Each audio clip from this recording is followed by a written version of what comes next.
Good evening, everyone, and welcome to the channel once again. Doing something a bit different today. Obviously, as you know, I'm a bit of a geek, bit of a Warhammer nerd. Well, bit of a nerd. I do play the game. But obviously, we talked about the controversy, or the recent controversy surrounding some of the Warhammer news that was going on recently. From my perspective, as I said on my channel, I always thought that this was a bit of a non-controversy. I think it's a bit of a not really that much of an issue, really, when it comes to sort of the law. However, I did sort of look out for sort of other people who had some different views, and I thought it was very, fair enough to sort of bring them on, have them talk about it, and get their opinions on it. And, that's what we do on this channel. I'm from Yorkshire. We like to talk a bit. And, of course, I have chosen, I think, the best guests for it. I've got some Americans from, is it the North Dakota, I think you said you're from? Yeah, that's where we're at. That's correct. Yep. Excellent. Yep. So, tell you what, I will allow you guys to go on and introduce yourselves and introduce your channel. And yeah, like I say, take it away, gents. Thank you. Really appreciate you having us out here. It means a lot to have opportunities to talk to people about these types of topics. Obviously, politics, pop culture, all this stuff really crosses over. But what we're doing is mainly just having conversations about pop culture, nerd culture, trying to talk about video games, the news in gaming, the news in cinema. Obviously, television and video games shape the way people think in some capacity about and how they view the world through great storytelling. And so we try our best to help people see what we see. I mean, talk about our takes on a lot of this stuff. We have live streams where we do gaming, live streams where we talk about the current events. And yeah, you said it, the Warhammer topic obviously caught a lot of people's attention. And so we made a few videos on that, talking about all the biggest articles and biggest news stories that had come out about that. And really appreciate the opportunity to come on. My name is Talks Too Much. I go by Talks on our channel. I'm one of the co-creators of the channel. We have a lot of independent projects we're working on, and we'll go into that a little bit later, maybe, but if we have a chance. But yeah, we're on our way. We're still a smaller channel, but we're trying to grow, and really appreciate the opportunity to be here. And then with me is my co-creator, co-owner, Slim. Hey, how's it going? Yep, I'm one of the people who are on every week with the live streams and all that, and do the podcast, and I do also gaming stuff as well with them. We have another guy who isn't with us today. He's at work, the Cody, and we have other guests that come on with us and do quite a bit of good work with us. So yeah, if you do want to see our content, you could see it on Saturday mornings. We do interact with our live chat. So any questions you have, we try our best to get to everyone and make sure everyone's got a voice during our live streams. So if you find us there, we'll be there talking to you. So I've got Puninator in chat saying, "Slim, is that the real Slim Shady?" It is, yes. I heard Eminem killed Slim Shady. That's what I heard. That was the most I heard. Eminem put him down. I don't know if that's true. We don't cover a lot of music, so I don't know if that one's true. So I suppose I think best way, I think some of it would be, let's start with, you guys. Sort of, I think you sort of explain the controversy. What is the controversy? Before we get to sort of what your thoughts are on it, like, what is specifically this controversy about it? So what kind of really started it was they came out with just a brief little explanation that the Adaptus, what was that full name? The Adaptus Custodes. It was just a brief line, and it said she overlooked the battlefield, and it was something with she and her in it. And it was like no great lore story behind it. It was nothing about how a female got introduced to it. And the big thing is all of these Custodes are gene spliced off the god emperor who sits on his golden throne. And that's why there's these such powerful beings and all of that, because they're gene spliced off him. And that's why they're all male. There's no other, if you go back and see our video, we go through how all these lore and things go off, how they're all male. And we kind of were looking into the backlash and why it was a thing, because I'm a big Warhammer 40K and Old World fan. Plenty of games. I don't do the minis. I just don't have the patience. But I'm very big into the games and the lore and all that stuff. And where it kind of strived from was the weak storytelling, and how a lot of people feel like they just shoehorned it in instead of writing a good narrative. I mean, when you have a whole excerpt that's only a page thick, and then you have people who are dissatisfied because there are female factions in the Warhammer universe that deserve a lot more. Really underwhelming delivery, and Slim said it, I think, best with the shoehorned in. And I think there was a reason they did it that way. I don't think that it was necessarily by accident that they gave us that excerpt, and then Warhammer follows up with the explanation to that, saying that there's always has been, ever since the first 10,000, there have always been female custodies. And okay, all right, great. If that's true, can we get a little bit more? I mean, is that really all we're going to get from this? And what was the point of doing that if you have all these other vacuums of information where you have these factions that don't have nearly enough contributed to them? And okay, so assuming that's great feedback, assuming the audience does give you feedback saying, hey, we have these factions that got underrepresented, and you decided instead to shoehorn in the custodies. A lot of opinions around why that happened. I think the most likely is the Amazon explanation. I mean, we can maybe get into that if you want to. Yeah, I'd like to get into the Amazon one, but we'll get into that, I think, later on. We'll finish this topic first. But we have all these underrepresented factions that are female dominated, and instead we get this, and it felt very planned, very tactful. Sorry to butt in there, but we're just having a bit of a thunder and lightning storm. So if I do disappear for any reason, it's probably just we'll carry on in your name. We'll carry on. We'll represent your channel with dignity and honor in the old UK fashion. We will conquer this chat. No, okay, so good to know. If we lose you, we know why. But these underrepresented factions have existed, and then if we assume that was fair feedback, that the fans deserved more than what they got, especially with something that has such a long-standing record, and if you're unsatisfied with the record, okay, fine. It's not saying the custodies have always been. No way. Did we? Nope. Okay, are we still here? Because we just had our thunder and lightning moment where our computer went to sleep, I think. Oh my god. Okay. All right. Continue. Someday I will get through this introduction. Assuming that all that feedback was fair and the community did want better female representation in these smaller factions, what we got instead was an excerpt saying, no, this was always the case.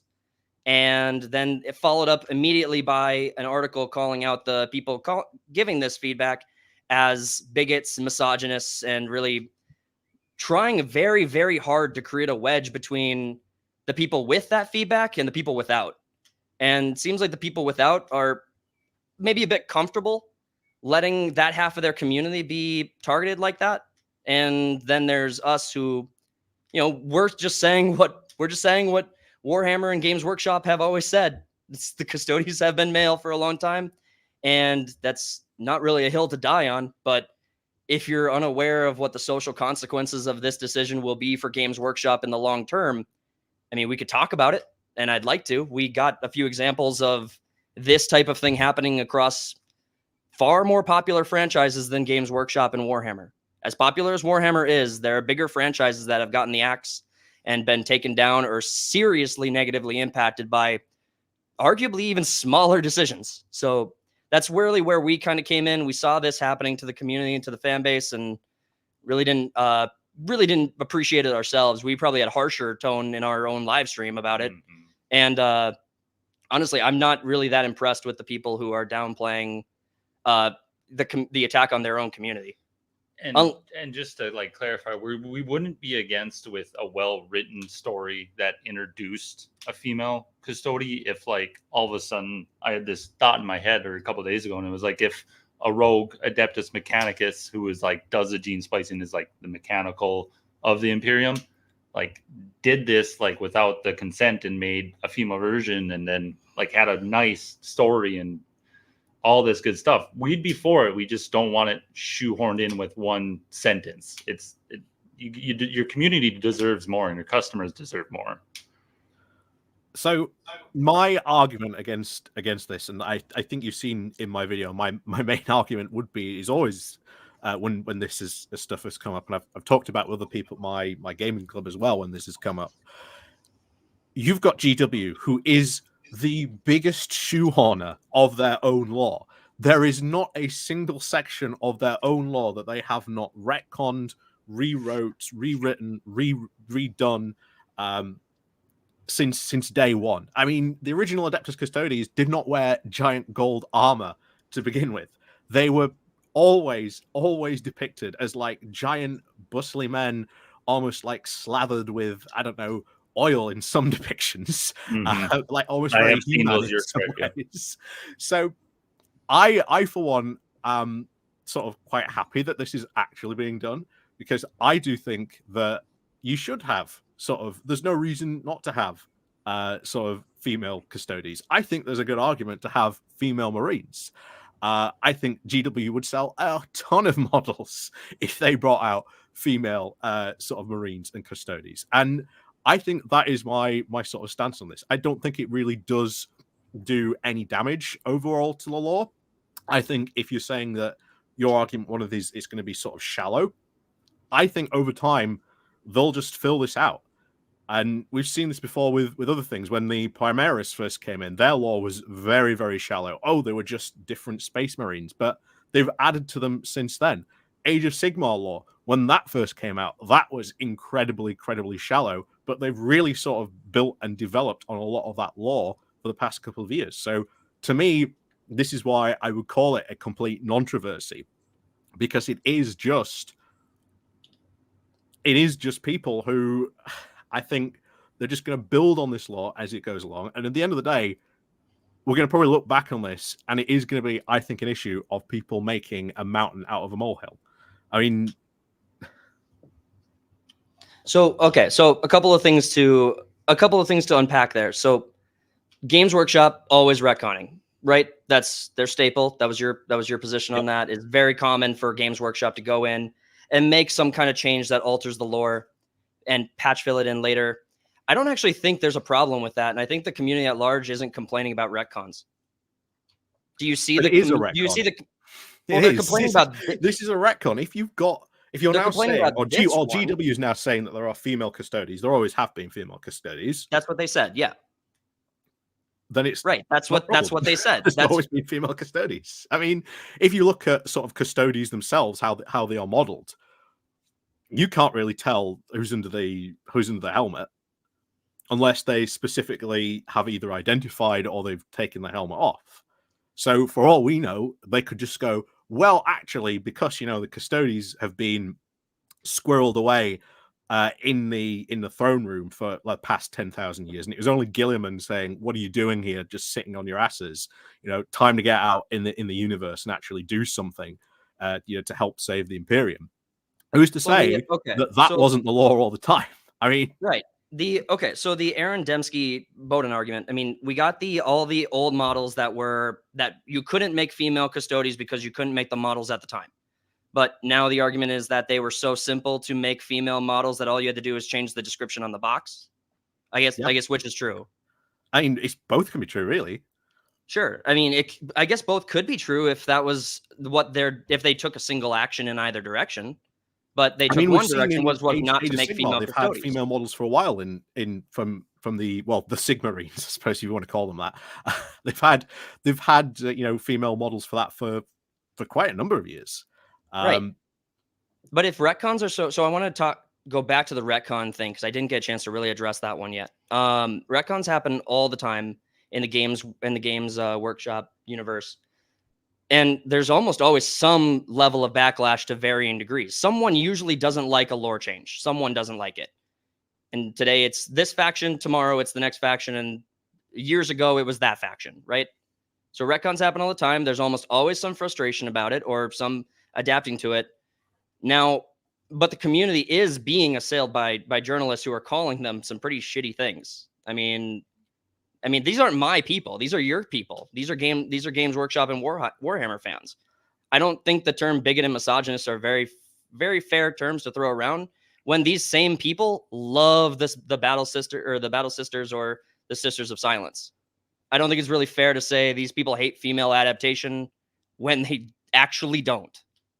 And then I was kind of just thinking on that as well. It's like, yeah, they might and could do females into the Space Marines, but if you have these well-established chapters of the Battle Sisters and all this stuff, why you shoehorning females into the Space Marines to tell more stories about the Space Marines? Why not tell epic and grand adventures that these female chapters can go on and make their chapters have great stories on them and look like they're a mighty power for the Empire? As someone who, I mean, so you obviously are a Warhammer fan.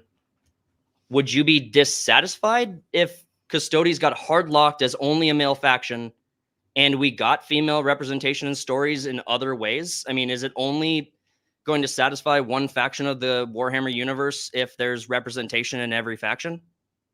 So there already is. I think there's been this push for quite a number of years. When the new Imperial Guard Codex came out, there was a lot of pushback against the sort of the introducing of a lot of female generals. But we've had female generals in the Imperial Guard for quite a while. If you've read Caiaphas Cain, the leader of the Tanith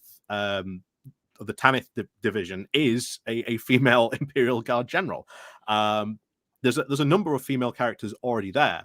What a lot of people have often said is, well, why can't there be female Marines? I mean, from a lore perspective, if you want to sort of increase your recruitment pool, I mean, take also real world examples as well. If you want to increase your recruitment pool, you hire women into the military, and that has increased military numbers. Now, if you are trying to sort of recruit your supreme, elite, infantry divisions in the, in the form of the Space Marines, then why would you not open up recruitment to female as well and increase the chances of having more Marines?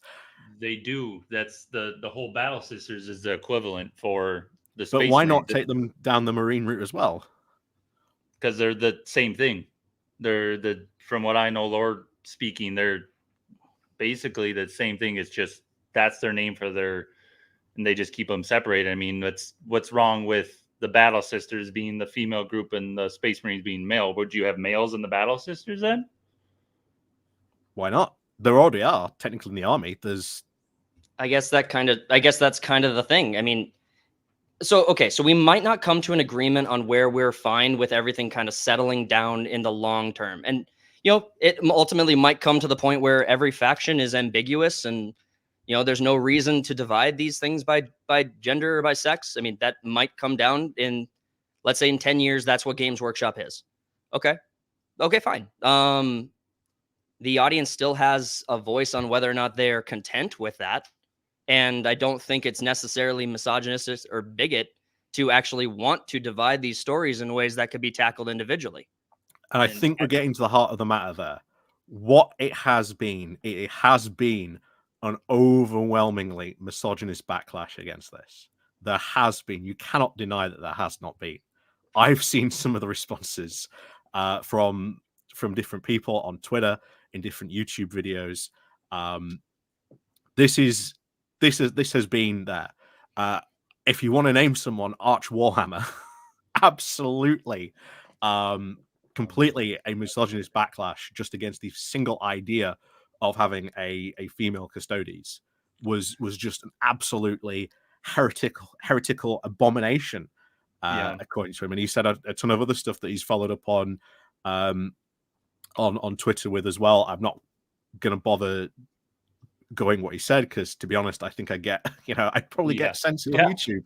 We're definitely going to look that up after this because I am interested in, like we kind of said in the beginning, we're definitely not against like this thing. We just want that rich backstory. And you made such a good point. I kind of didn't think of that, how Game Workshop says something and then they fill in the lore. I would be super interested later on, let's just say a year from now, like looking into this. And if they do such like a really good job, like the other lore, maybe it's like you said, maybe people are making a mountain out of a molehill, and like you said, who knows that they've been in the throne room for 10,000 years, that and that. I just wish they wouldn't have said a 2-sentence thing. Well, and I want to jump in here real quick. Are we being put into a position where we have to defend someone who is a misogynist on this topic? Is that No, what I'm just bringing up examples. Look, there has been a very much a misogynist backlash, and that's kind of why I was like clarifying. It's like that's not why, what we're. Yeah, that's why there has been sort of a pushback against this. I mean, I don't know if you're aware of the blacklist. No, what is that? So the blacklist has been formed by people like Arch Warhammer, the Golden One, and these other people who have gone down this route, and they have what they have said blacklisted certain creators, calling them this guy's quote too woke. This guy talks about stuff, and there's one creator that they have put on the blacklist specifically for being openly gay. So there is absolutely a misogynist backlash on this, and I even said in my original video, this makes us us look really bad. If we want to expand the hobby, if we want to bring more people into the hobby, which really everyone does, because the more people out there to play, the better. This makes us all look really bad. It's hard to bring people in when they see stuff like this. Well, I want to see if we can kind of come to some common ground here on this specific point, because Arch Warhammer, haven't looked at his stuff. I'll take what you're saying at face value, that he is saying some shit that's pretty unreasonable and openly misogynist. I'll take you at face value on that. Haven't seen it. Still got to look into it ourselves to fact check. But I'll assume that you're telling me the truth, and that's how I should also look at this when I'm interpreting it for myself. Now, on the inverse of that, you also have the overreaction to people like us who are calling us misogynists in our chat. Okay, so there's I don't like this argument of the worst people on your side of this are who we have to interact with. I'm not holding your feet to the flames on like people engaging with us negatively. I don't know about the block list, but again, I'm assuming it's true based on what you're telling me, and we're going to look into that. But I think that is a conversation that could probably have sleeping dogs lie, unless we need to be in a position where we have to defend this, which I don't think we're going to do. Oh yeah, no, like I say, I'm just bringing it up because I think this plays into the larger argument. Then I think what we can do on our side is we can acknowledge its existence. Yeah, I mean, this is the thing. Unreasonable for when you get people like that on this side, it makes us all look bad. It makes us all look absolutely awful. And one of the things that I think we all have to be careful of, because my channel is all about politics, and in particular, in fact, we're having a pre-talk about this about Brexit. One of the big things about the whole Brexit debate was people who voted to sort of leave. They were tended to be called sort of racist because you voted leave, you must be racist. But the big problem was that then there was a very, very hardcore set of people who did vote leave, who happened to have the largest voices. And I think this is part of the problem, that it is the largest voices who are getting the most attention and making us all look bad because of it. And I think it's the exact same principle applying here, what I like to call the magnifying glass of these people. They get under the magnifying glass, they get the most sort of attention out of this, and it paints us all with the same brush. Like there is no getting out of it. It paints us all with the same brush. So the good news is that there's still a debate to be had here about whether it was good or bad. And then obviously, so we could continue to talk about that. I think we should. But I'll accept, and I mean, third-party studios' position on like that kind of just hateful crap that doesn't make any sense. We're not for that. We'll have jokes and stuff like that. People can engage with us in our chat and make up their own mind. I mean, we're not going to tell anyone to take a position one way or another on this, that, or the other. But when it comes down to this topic specifically and what our relationship to it is we really care about really good storytelling. What is your opinion on the storytelling aspect of the one page we got? Do you think it was sufficient for what Warhammer their community gets? So what we got was, again, it was like a little short blurb. I mean, it was about that much block of text. It was a couple, I think it was like 2 paragraphs. It was very small. Yeah. Smaller than that. It was like 3 or 4 sentences. Let me reach out for an old. Yeah. Got a good example in here. Whoa. Yeah, this is the original KO battle tome when it first released, so I haven't used it for a while. So there is a lot of dust on it. Is there a little dust on the cover? haven't used it for a while. Let me find it, because it is a good example here. That's it. That's a good example, because that's exactly what we've got. It's a box. It's an excerpt. That's the block of text like that. Well, there we go. That's it. Just so that people know what you're looking at. That's officially really what we got. So in the absence of a really good story that explains the female custodies, and with the void that we have, we're going to be in this limbo period where at least people like us who care about the storytelling are going to be disappointed. And I think that's one aspect of this. Again, I don't like the way they did it. I have suspicions, and I think the way they did it was very suspect in the timing and in their relationship to third party sources and third party interests into the Warhammer and Games Workshop franchise. I mean, maybe you can provide some insight into, do you have any position on the timing of this at all? Like, I didn't get a sense from your video that when I've looked into the timing of this, I don't find any of this suspicious. There's nothing here that says this must be it. You know, this is the smoking gun. And I think I've said again when we came on before, I started my original YouTube channel and career sort of debunking conspiracy theorists. And I have seen when people have been sort of citing evidence. The biggest one, of course, is the 4chan post that ends with "My dad works at Nintendo." Yeah. No, I'm sorry, but that appears to me to have been a troll who happens to have gotten really lucky, and a lot of people have just picked up with this. Well, and that seems to be really it.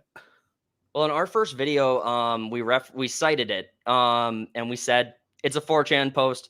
Then we made a joke that it's a 4chan post and it's not credible. Yeah. And then we talked about the implications of its true and falseness. And it was fun. But it was fun to engage with the hypothetical. And ultimately, I think it boiled down to, it's over a week and a half now. I'm not remembering the exact context of it, but it was something along the lines of, we work at Games Workshop. If this is found out, or if we're spotted, we'll be fired, terminated. We're risking everything. And I was like, you're an anonymous 4chan post. Yeah. This is bullshit. But but you had the idea of the post was was focused on Henry Cavill's frustration with the decision that Games Workshop made in this context. I think that with you, I don't think it's really fair to continue that. Because we can continue to make jokes at 4chan's credibility because there is none. Yeah, I mean, but I don't want any post that ends with my dad worked at Nintendo. Exactly. It loses all credibility right away. No, I've lost track of so Henry Cavill, as far as I know, has not put out any kind of official statement, and I'm not finding any. When people are saying Henry Cavill's so pissed at this, I cannot for the life of me tell what they're citing. There is absolutely nothing. Henry Cavill has said nothing about this. So there's a lot of people just saying, "Oh, Henry Cavill said this," and then there's nothing that they're showing. Yeah. And then they're citing each other. Nothing. Yeah. So I have a question just to get your thoughts on it. If you think this is all just smoke getting blown up the chimney, why do you think there's so much of it? Why this topic? Why this subject? I know we can reference like that guy's article you said, or so much maybe, like the misogyny, like they said. But do you think there's more than that? That can't just be it. So we have to talk about now the culture war. Sure. Yeah. Here's the thing. In the UK, and I know in America, the culture wars are a big thing, but here in the UK, they're not. I've got to try and sort of maybe deprogram you, because you might have seen other people or other sort of YouTubers from the UK say, "Oh, you don't understand that the culture war is massive here in the UK." It's really not. The culture war is just not a thing, and I think this is links into it. It's perfectly timed for all these people to start talking about that. Oh, your favorite geek thing is going woke, and it's not the first time that we have seen something like this in geek media, where person of color being added to the cast, or they've added a female character to this series. It's not the first time that these things have happened, and they tried it back when the Imperial Guard Codex came out a couple of years ago, but it didn't take off. But unfortunately, this time it has, really, for the Custodes on this front.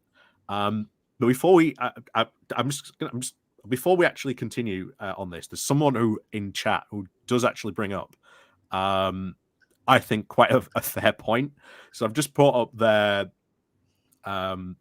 comment on the screen, because I think this is also a valid point to think about it. But like I say, maybe we'll come back to this in a bit. But I'll let you respond to my comment first, then we'll go back to that as well. I'm sorry. You wanted us to respond to that post? Yeah. Not to the comment, but what I said first, and then we'll go to that comment as well, because I think when it comes to the pop culture stuff, or I'm sorry, culture war specifically, obviously our computer keeps trying to go to sleep. Our computer keeps trying to go to sleep. I don't know if I gotta turn that off. We're a small channel. Should be our tagline. Okay, so what was the culture war stuff in other countries, that makes some sense. And now I think this will come off a little insensitive. It's not meant to. So I hope that your audience will take it in the good faith it's meant to. But culture tends to come from the States. Now, obviously, every civilization, every unique group has their own culture. That's not what I'm talking about. I'm talking about new culture tend to flow from Hollywood, tend to flow from, that's typically the source of most new media that influences culture. Whenever a new fashion craze comes about, I think that I would assume that tends to come from France or cultures that care about fashion. And then you have music, which again is, specific to every country. Every country's got its own music, but Hollywood has a big role to play in music. And then you have Detroit has a big role to play in its contributions to music.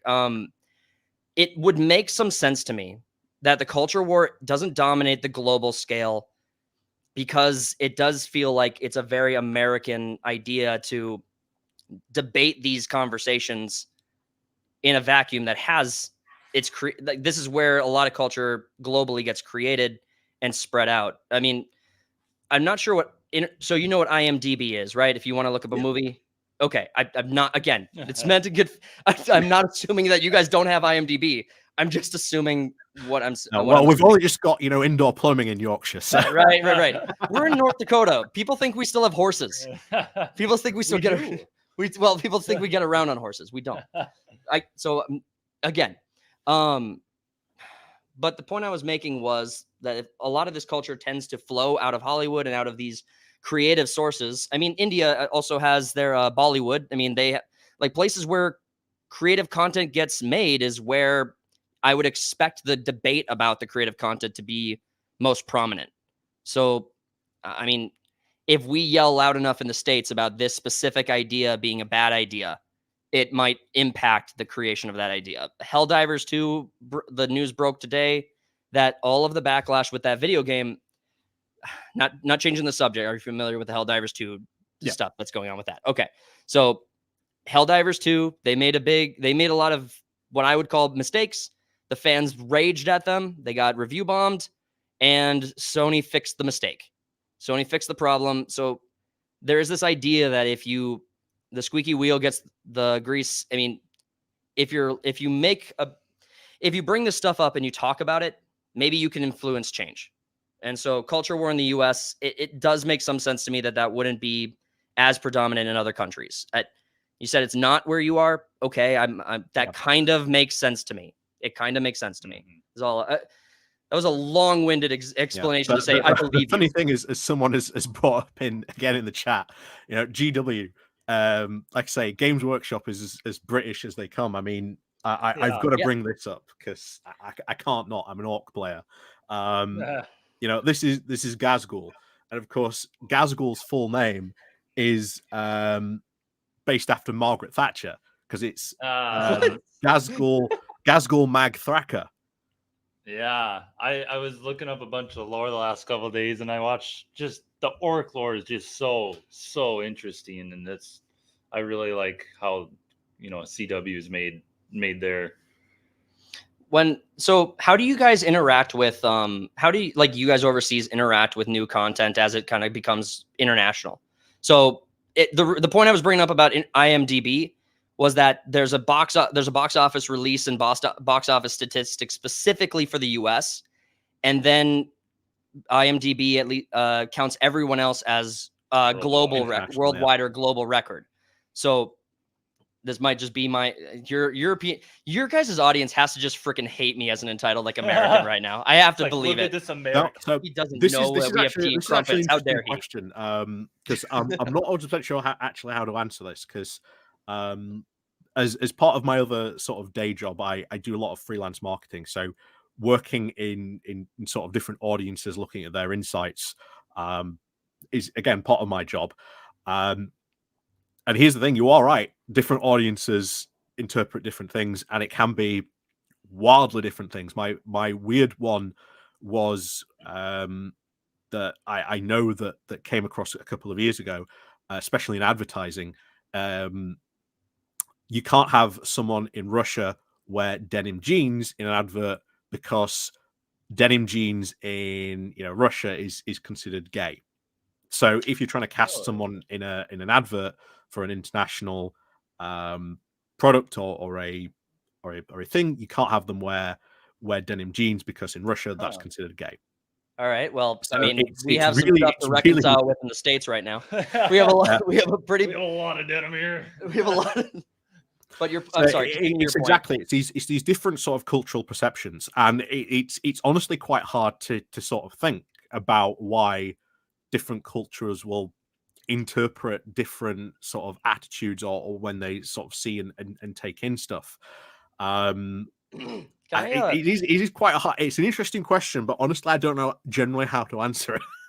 Can I kind of jump in with another point about the culture war specifically? I think a lot of so you made a point in one of your videos, I think it was the Warhammer one, where like you don't cover the culture war because politics is a bigger issue. It's important. I totally gotcha. I understand that sentiment.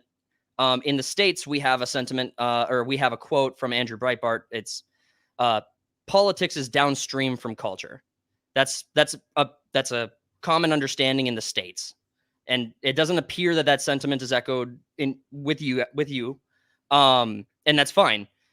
But we have a lot of but it's very true in the States. For example, we have the TikTok ban. We did a video on that. That video is terrible. Don't watch it. But TikTok was banned as a result of its influence on our culture. So a lot of people have a lot of takes on the TikTok ban, and it had a lot to do with our government. A government was placating a lot of lobbyists from other tech conglomerates that they were getting money from and lobbying to. So it has a lot to do with that. But the cultural sentiment among Americans was that Chinese interest in America was coming in through TikTok and influencing our network and influencing children, influencing young people. So this is an example of this. Like the cultural impact guided a lot of that decision. Again, here again from someone who works in marketing and deals a lot with TikTok, I have never once seen an example of Chinese influence through TikTok. I can tell you now that ain't happening. The real menace. Again, this came up today, and this is bizarrely fits into this. I don't know how well you are aware of a program called Bluey. Wait, the show? Yeah. Yep. Made in Australia. Very familiar. Yep. Bluey, according to a lot of adults now, children who have been watching Bluey have now been picking up Australianisms. Really? Yeah. Okay. So they've been picking up a lot of Australianisms, and some kids who have been watching it a bit too much have actually started to pick up the parts of like the Australian twang as well. Yeah, I actually have seen that on a video off. Are you gonna say TikTok? Facebook. No. It's not the Chinese should be after, it's the Australians. Can I point to an example on TikTok and get your 2 cents on this? Because sure. I don't engage with TikTok. I'm not heavy on. Right. We have a social media presence for the channel. I personally don't engage with social media that much myself. Now, obviously, in the U.S., some of the biggest news right now revolves around the Columbia campus and a lot of the protests in the Middle East. We don't have to break that down, but a lot of the accusations are saying that a lot of these, almost all young people, like there have been polls that say that most young people get their news from TikTok. And so if you're fed stories that promote a worldview, you'll absorb that worldview. I have examples of this. They're all anecdotal. I won't bore you with them. I'd be curious to know your take on TikTok's influence regarding protest, specifically with those who like use it as a news source. That's more down to the actual algorithm itself. Okay. It is the algorithm that sort of feeds you everything. Even Google is algorithm based these days. If you're going to ban TikTok based on the fact that algorithms are feeding you certain news sources, then to be honest, we need to be shutting down the internet completely at this point. Yeah, I agree. Definitely agree with you on that one. You can look at one thing once and spend too long on it, and all of a sudden you get 10 of the same thing. It's strictly down to what you pay attention to, what you like, and what you comment on. It'll feed you more of it because they know you like it. The other big thing with TikTok is the okay. So actually, I don't know if it's the same in the UK. I assume it is. The terms of service policy that allows data collection on all network devices that the device that is TikTok installed touch. Okay, is that the same? Do you guys have that in the UK? Is that the same terms of service that you guys have? I know that terms of service changed from country to country. No, we've got something we call in not only just in the UK but in Europe we call it GDPR regulations, and it stands for oh Christ! I used to teach this. I used to give talks about this. So this is triggering my flashbacks. So yeah, GDPR stands for what does it stand for? It's global. Oh, I've even forgot what GDPR stands for now.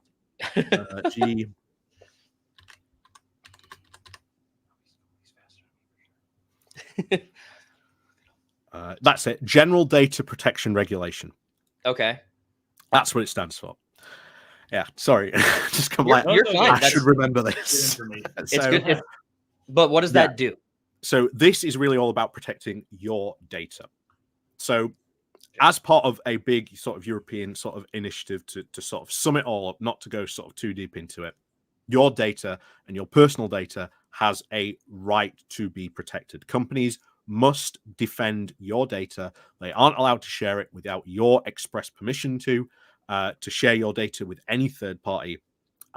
This is why Twitter is probably going to get shut down in Europe soon, because Elon Musk ain't complying with GDPR regulations. There's going to be a full kickoff about that probably within the next couple of months, because they're going to start investigating Twitter for their many breaches on this. Yeah, it basically is, hey, look, you've got to defend your users' data. You can't share it with third parties. And if you're going to collect their data, you've got to explicitly say why you are going to sort of use this data. Okay, so just for clarification, is that the sort of protection that is really there's a version of this that's really paper thin, in the context of like, in order to install this app, you must agree to encyclopedia of conditions below that terms of service that people don't read. It would be very easy for Google or TikTok or Twitter to put in there all the things they need you to approve so that they can still access and sell your data accordingly. And the average, in the US, there was a South Park episode. There was a joke about reading the terms of service when it came to Apple. Yeah. Right. Are you familiar with it? Yeah. Okay. Yeah. Okay. Is it the same in the UK, where you just blow past terms of service in order to engage with your everyday life? So GDPR trumps that. It does. Okay. Yeah. In the States, we don't have an equivalent to that. So, yeah. So, I know. So in the States, we don't have an equivalent to that. So our, powers that be, the wise ones elected, they decided that it makes more sense to get rid of one singular company in order to pretend that they're doing something versus creating something like that, what you're describing in the States, that would apply protections to the US. I think almost all libertarians in the US want something that says, we have a right to our own stuff. You can't sell it at a whim. So At the moment in the EU, they are looking at a digital bill of rights to sort of build on top of this. We also have as well as part of this GDPR regulation is also we have Data and Information Commission as well. So if your data has been used, you can sort of go to a company and you've got to say, right, you've got to show me where you've used your data, where everything did it, and they've got to give you reasonable time. But it generally accepted to be about 6 months. So I could send an email to Google and I would basically send them to say you've got to show me every single use of my data within, I think it's past 6 months to a year. And they've got to legally sort of do that. If not, they receive a fine of, I think it's, can't remember what the exact monetary one is now. It's either that or it's 5% of your annual GDP turnover. Okay, so we are very easy to follow down that rabbit hole because there's so much about it that's actually very interesting to a lot of people in the States are very open to learning about like the world politics and everything going on in the world, but we all have our own to worry about as well. Very much so. Just to get back onto the Warhammer topics, I wanted to ask you about something you mentioned in your video. Did you make a reference to tabletop gate? I couldn't find any reference to that. I didn't know what that was. Oh, yeah, I think I used one of the hashtags tabletop gate because I thought that was going to be a thing. So that was just my pre-marketing. Okay, got it. Okay, got it. I was trying to preempt. If you could get, you could get the hashtag and be at the front of it. No, I could. We could have done it together. We could have spread the word together. Okay, so I was just curious if there was a piece, if there was a segment of the internet that had more information that we didn't see. Got blocked. Okay, the other, so a couple of the points that we didn't get a chance to really talk about was we asked you your position on the timing on this. Do you mind if we go into where we're at with like what this looked like? Okay, so from the outside looking in, and from a culture war perspective, because again, that's where we kind of exist, and we care very much about storytelling and about making sure that we get good quality stories. That's what we really care about the most from a third-party studio, from our perspective. That's what we passionately care about. We really saw this, and we saw what was going on with the Warhammer project that Henry Cavill has been bringing to Amazon. And this is very much an Amazon playbook kind of move, whether they're involved or not. Let's assume that they're not. And if they're not, it doesn't really change the fact that Amazon is very popular. They do this type of move often where they have to hit quota marks for new products and new IPs they want to take on. Lord of the Rings would be the most apt example, or probably the most famous example, Rings of Power, right? Amazon brought in the showrunners. They brought in a bunch of YouTubers to sing its praises. There was only one YouTuber who I thought was actually being honest about the whole thing, Council of the Rings. Shout out to him. I thought his reporting and covering of the Rings of Power story and his reviews on it, I thought were spot on. A lot of other Tolkien YouTubers were breaking down. They got invited to London. They went to the college, the university out there. They got the tour. They got shown a snippet in advance, and then they had these non-disclosures where the only things they were allowed to say was it looked promising, and they had to like sing its praises a bit. Okay, so Amazon invested $2 billion into that project, and that show will never recover from the bad will they brought on in the early stages of the show's development, then the marketing, and then the actual introduction, where I don't know what your position on Rings of Power is. Maybe you loved the show. I hate what you haven't watched it. It's the only thing I actually haven't watched. So okay. Unfortunately, I have no position. Fair enough. However, I want to say Fallout, because all this stuff recently about, oh my god, this adaptation could be awful and terrible. If you've seen the Fallout TV show recently, that's it. The Fallout TV show is more Fallout than any of the games Bethesda have ever made. Yeah, we talked about it. Yeah, we talked about Fallout. We talked about Fallout. I've got no issue. If Amazon is going to continue down that road, making stuff like that, hey, let them. Sure. Okay. Then there's Wheel of Time is another famous example where They butchered the original source material. Now, as far as Fallout, let me just point this out there because I think we were really misunderstood on our position with Fallout in one of our videos. It wasn't our most popular video, so I mean, who really cares? But our position on Fallout was that it looked like it was going to be a really great show, and I thought they did a really good job with the casting choices they did. We thought that they were doing a good job with making it good faith to the original source material that they were kind of adding on to, because it's not an adaptation, it's a continuation. It's more of the Fallout universe. So it's not an adaptation in the typical sense. It's another Fallout story. But Rings of Power specifically, they checked as many boxes as they possibly could with Rings of Power. And a person could be forgiven for thinking that's a good thing. It's completely fine if you need that in your storytelling in order to find love in it. Okay, so be it. But in the Rings of Power, the changes they made did absolutely nothing that improved the story. However, a lot of the decisions they made flew in the face in direct contradiction to Tolkien's work. I took serious offense to that. And I think what we're kind of saying from our position is this is kind of a canary in the coal mine moment for Games Workshop. People don't have to believe us on that front, but when you have a change, when a studio or a workshop or a creative makes a change like that, and then the telltale signs are typically not the reaction from fans, but the reaction to the reaction. So you have what happened with this, where you had the excerpt. It was really small. And then and it really wasn't satisfactory story-wise. And I think your commenter made a really good point of saying this is commonplace for Games Workshop.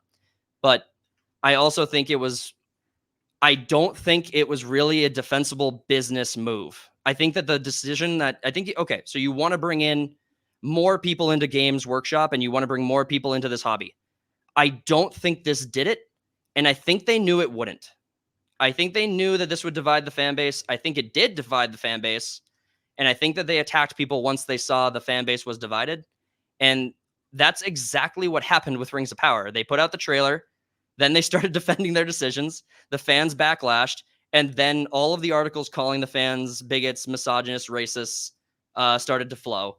And, I mean, again, people don't have to believe that that's true, but it happened with Star Wars. It happened with Rings of Power. It happened with Marvel, with Phase 5.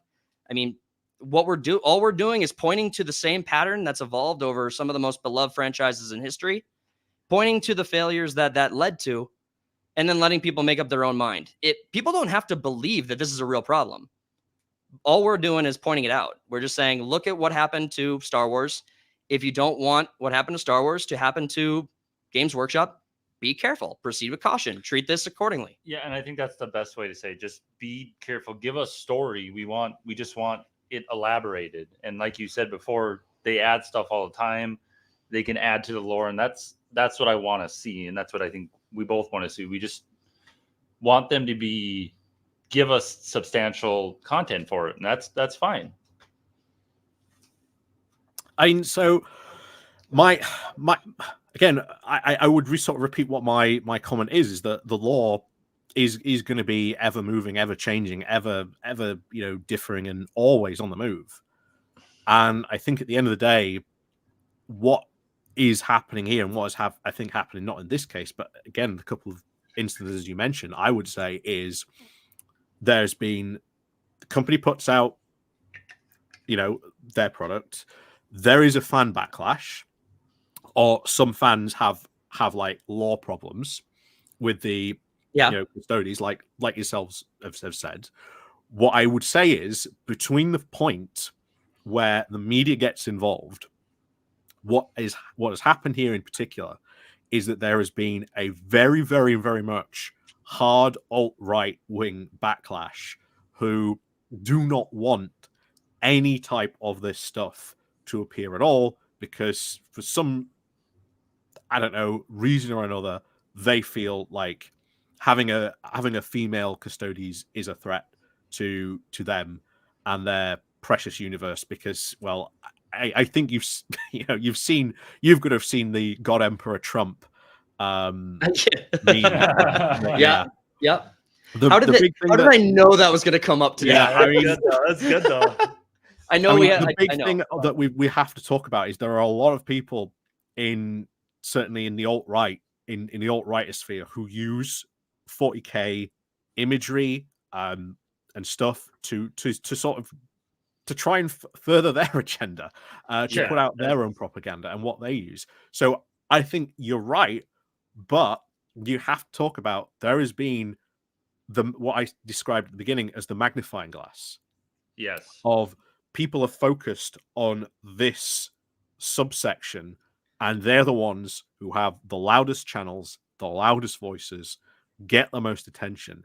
And it's not people like you or I who, like, when I say this is complete non-controversy, or what you've said yourselves, we don't get attention.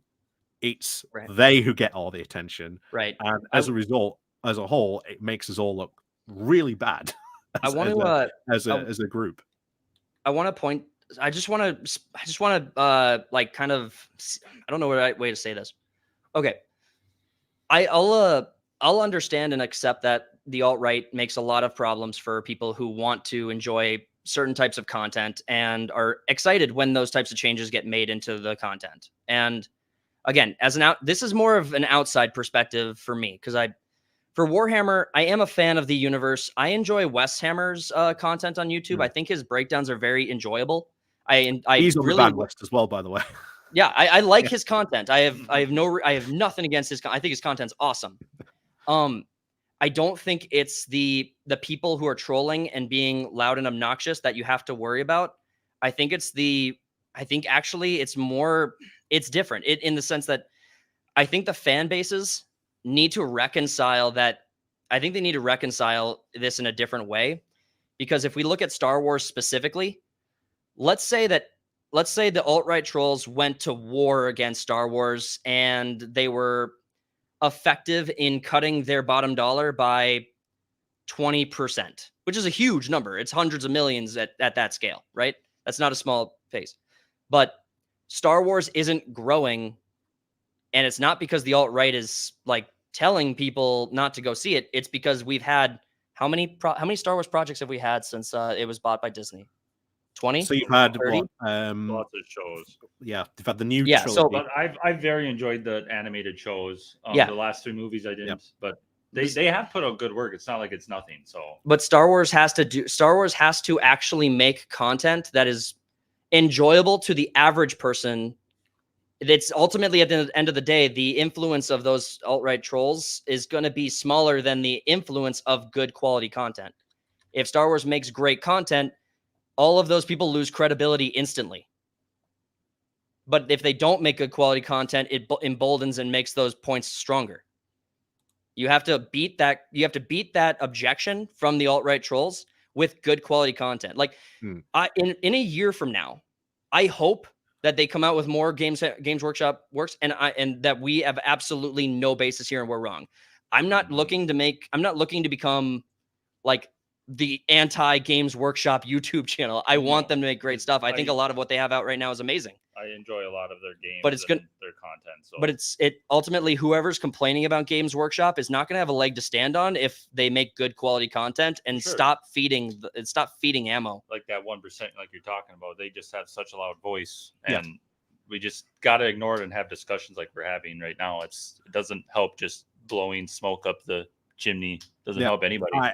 That is the problem. It is as I said, I've coined this term, so copyright. No, we're taking it. We're taking it.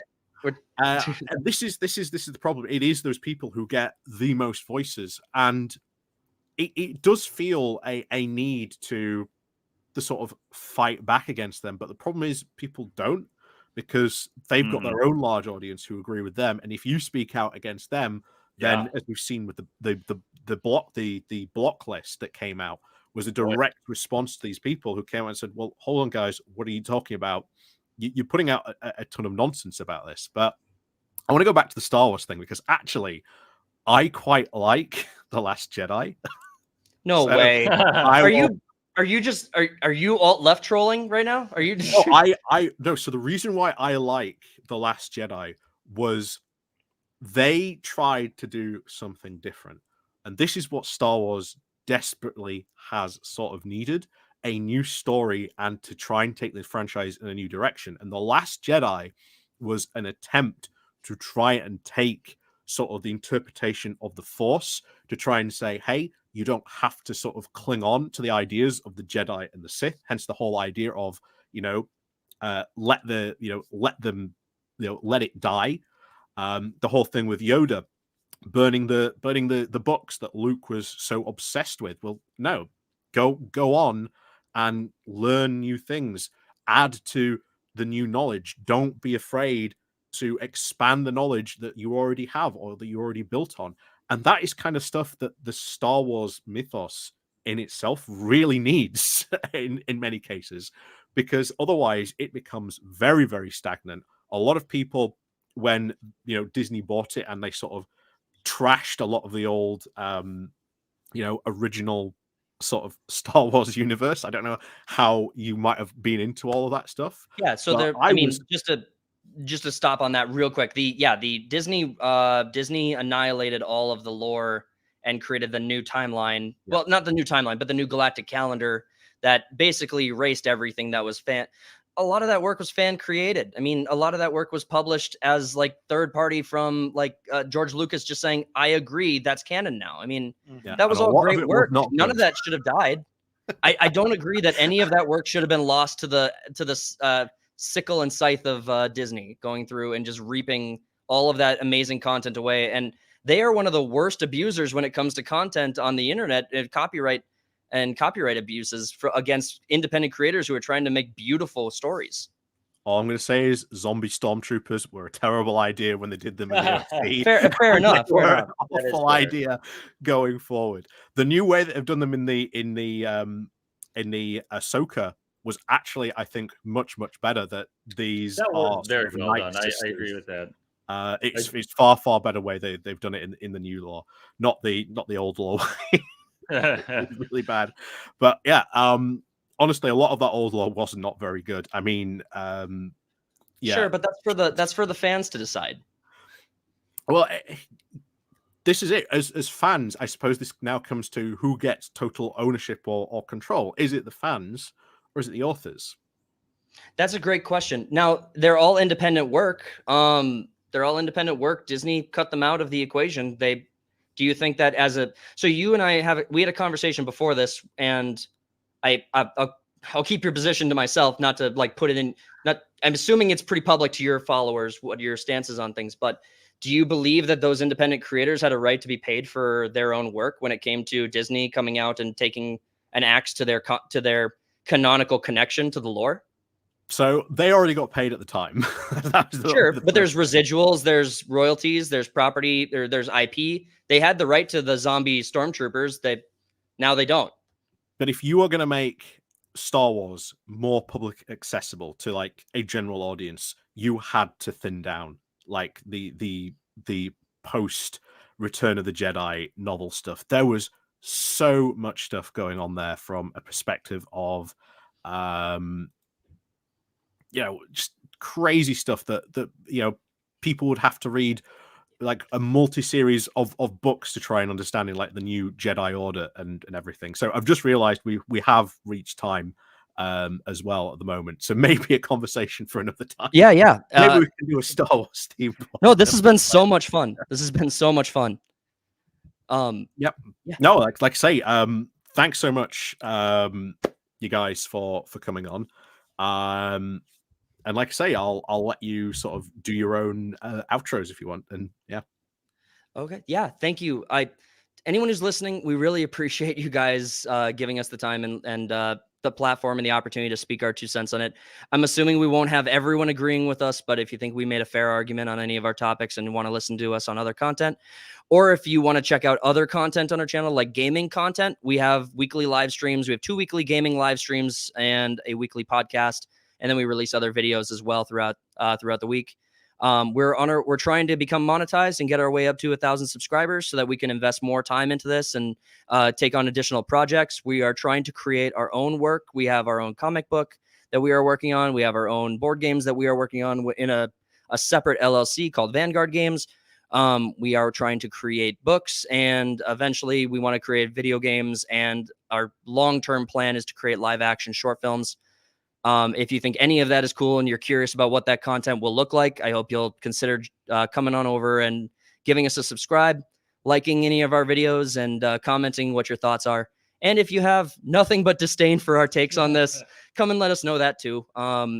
It's Turnabout's fair play. It's the internet. I'm going to get a load of stuff about that Last Jedi anyway. So no, I mean, I will gladly defend that film. I think it's flawed, but I think there's a lot of good stuff that I did. Sort of fair enough. We actually would love to have that conversation, and maybe there's an opportunity for us to get you on Third Party Studios sometimes as a guest too. We would love to have you as our first live stream guest one of these times. Cool. Right. Okay. So like I say, with that, guys, like I say, everyone, thank you very much for coming along, watching us all this evening. Like I say, go check these out. Link down below in the comments. There's the link down below for all my stuff. You guys all know the drill by now. So as always, thank you very much for joining us this evening. And of course, as always, we'll see you all next time. Bye. See ya.